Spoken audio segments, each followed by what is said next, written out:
연이어서 이기는 자의 특징에 대해서 알아보겠습니다. 계시록의 타임라인 제5권 1009편이 출간되었습니다. 전자책은 아래 설명란에 가셔서 무료로 다운받으실 수 있습니다. 종이책은 북극교에서 구입하실 수 있습니다. 지금까지 살펴본 이기는 자의 특징은 주로 주님을 순종하고 그분을 닮아가는 것임을 알 수 있고, 초자연적인 능력이나 예언 또는 치유의 은사를 발휘하는 것 등은 없음을 알 수가 있습니다. 오늘날 사람들이 마지막 시대에 엄청난 성령의 부어주심이 있을 것이라고 말하면서 예언과 병고침과 그 외 기적적인 사역을 추구하는 집단들이 많아지는 경향이 있습니다. 그런데 오히려 주님께서는 빌라델비아 교회에게 말씀하시기를 그들이 적은 능력을 가졌지만 주님의 말씀을 지키며 그 이름을 배반치 않은 것을 칭찬하셨습니다. 따라서 우리는 배도의 정도가 점점 깊어지는 오늘날 주의하여 하나님께로부터 온 것과 그렇지 않은 것을 잘 분별해야 하겠습니다.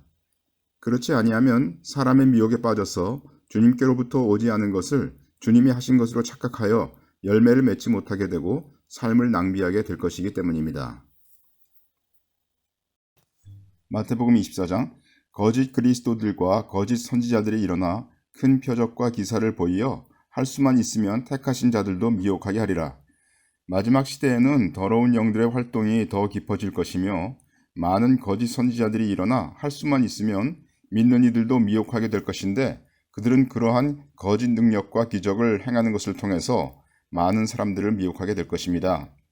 마태복음 7장에 보시면 그날에 많은 사람이 나더러 이르되 주여 주여 우리가 주의 이름으로 선지자 노릇하며 주의 이름으로 귀신을 쫓아내며 주의 이름으로 많은 권능을 행치 아니하였나이까 하리니, 그때 내가 저희에게 밝히 말하되 내가 너희를 도무지 알지 못하니 불법을 행하는 자들아 내게서 떠나가라 하리라.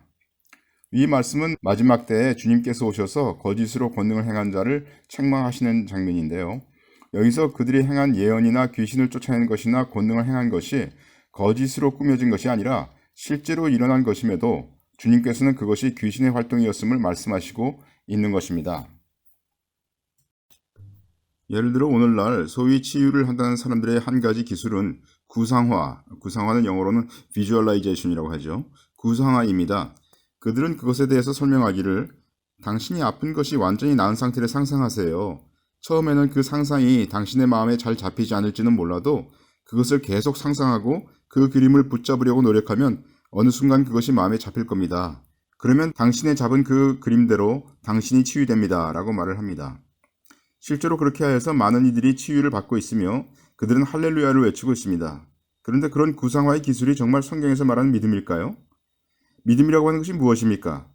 그것은 영적 진리를 우리에게 일어나게 하는 채널이라고 볼 수가 있습니다. 우리는 믿음을 통하여 영적 진리를 우리에게 적용시켜서 체현하는 것이죠. 그런데 그것은 우리의 혼의 활동보다 더 중심인 영적인 활동과 믿음은 관계됩니다.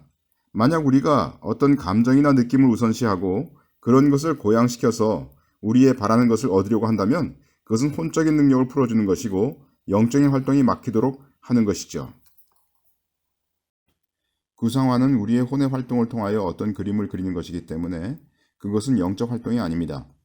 만약 우리가 그와 같은 혼의 활동을 극대화하여 기적을 만들면 그것은 성경의 원칙을 벗어나는 것으로 귀신이 관여하는 길을 트여주는 것이 됩니다. 오늘날 일어나고 있는 대부분의 기적들은 그와 같은 귀신의 활동이라고 볼 수가 있겠습니다. 그러한 귀신의 활동은 비단 병을 치유하는 데만 그치지 않습니다. 그것은 소위 전도하는 수단에도 영향을 미치는데, 예를 들어 어느 집단이 전도할 곳으로 가서 땅 밟기를 하는 것은 귀신의 활동을 부추기는 것이죠. 이와 같은 귀신의 활동에 자신을 들인 자는 어떤 능력을 받는 경우가 있는데, 그 능력이 외면적으로는 하나님의 영적 활동을 번성하게 하는 것처럼 보여도 실상은 귀신의 메인 활동이며 그의 내면은 죄에 매이게 되는 것입니다. 원래 그리스도인으로서 정상적인 생활은 영을 쫓아 행함으로써 그의 혼이 그 영의 영향 아래서 활동을 하고, 그래서 지체가 움직여서 의를 행하는 것이 그런 과정이 정상적인 것이죠. 그런데 지금 소위 그리스도교 안에 들어온 많은 이론들은 영적인 것이 아니라 혼적인 능력을 풀어주는 것을 강조합니다. 예를 들어서 믿음의 말 운동, Word of Faith라고 해서 그것은 네가 말한 대로 이루어진다고 말을 하죠. 그러나 그것은 비록 믿음이라는 단어를 사용하고는 있지만 영적인 것이 아니라 혼적인 것으로서 실상 믿음이 아니며 하나님의 말씀과 배치되는 것입니다. 우리가 말한 대로 이루어진다면 그것은 우리가 주인이며 하나님께서 종이 되는 그런 위치에 놓이게 되는 것 아닙니까? 우리가 말한 대로 이루어질 것이라고 자기 도취를 시키는 이와 같은 믿음에는 필시 귀신이 관여할 것입니다. 우리는 이 말세에 그러한 귀신의 활동에 참여하지 말아야 할 것입니다. 왜 많은 노력과 정성을 기울여 삶을 사는데 귀신의 도움을 필요로 하고 또 마귀의 자녀가 사는 것처럼 그렇게 살려고 합니까? 많은 이들은 기적은 모두 하나님께로 왔다고 생각하며 특히 그 기적이 자기에게 일어났을 때 그렇게 생각하는 경향이 많습니다.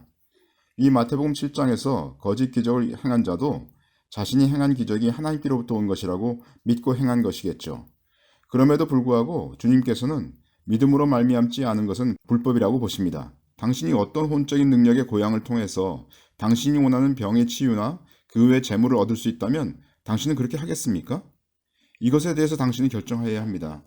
만약 당신이 행한 것이 혼적인 것으로 귀신의 도움을 입어서 어떤 것을 얻었다면 비록 그것이 당신을 다시 예전의 불편한 상태로 돌아가게 한다고 할지라도 당신은 분명한 주님의 길을 선택해야 할 것입니다.